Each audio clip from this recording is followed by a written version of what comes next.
The project area, when we first acquired it from Resolute or Abibo, which was the predecessor company, was in the order of about 52,000 hectares.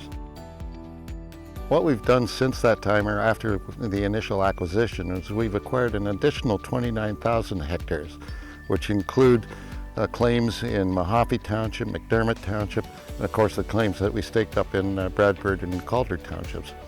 Now, what this indicates to us is by the studies that we've done and the historical compilations that we've carried out, is that we've got at least 9 of these potential large nickel cobalt target areas that we would option and joint venture out. We've got 6 VMS target areas that would option and joint venture out, and at least another 3 or 4 gold trends in addition to the Lucas gold deposit that we have.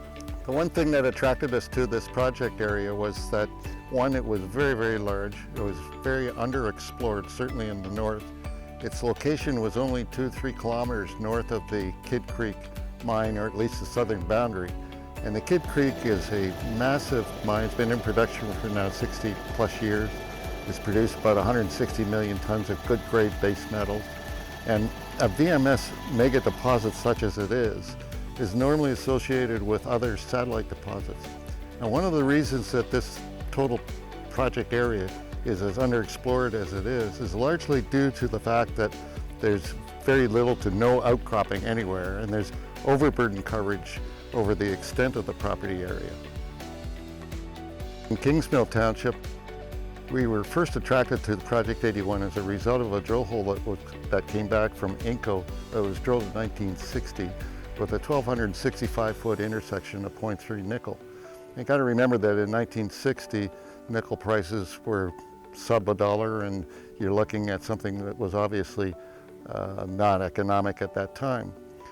Now that we've been able to analyze, and it was never at that time analyzed for cobalt, now that we've analyzed it for both nickel and cobalt, the drilling that took place in January of 2012 identified a structure which is about 2.5 kilometers in strike length, 500 meters in width, and about 500 meters in depth, grading in the order of about 0.25 nickel and about 140 parts per million cobalt. In Bradburn Township also, there's a faulted off, or what appears to us to be a faulted off zone that appears very, very close to the geology and the structure that is related to the Kingsmill nickel cobalt discovery.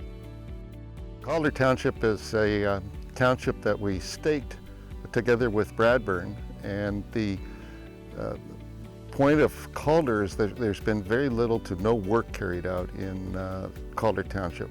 We did fly an airborne geophysical EM-MAG survey over Calder and Bradburn Townships this past year. We've got the results back on it. It looks like there's some very intriguing prospects that we should be going after. It will be a winter drilling program. Aubin and Dargaville Townships, which sit north of Crawford, host a trend that is drilled back on the 1960s. It was a gold trend. There are gold results on it.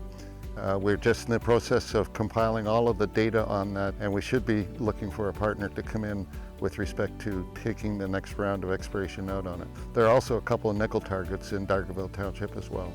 The other project that we've carried out work on is the Lucas Gold project, where we've identified about a 1,700 meter strike length on one zone, of which it's only about 650 meters has been drilled off.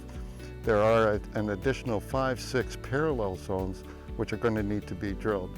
The grades on that are running anywhere from 3-4 grams, and probably over lengths that are anywhere from 30 to 40 meters. We're here at drill location Crawford 1908, which is just completed at 606 meters. Currently all the core has been shipped to the core shack, where it's being split, logged, and off for assaying. We expect to be seeing results back in the very near term that indicate a very large tonnage potential nickel cobalt PGE deposit.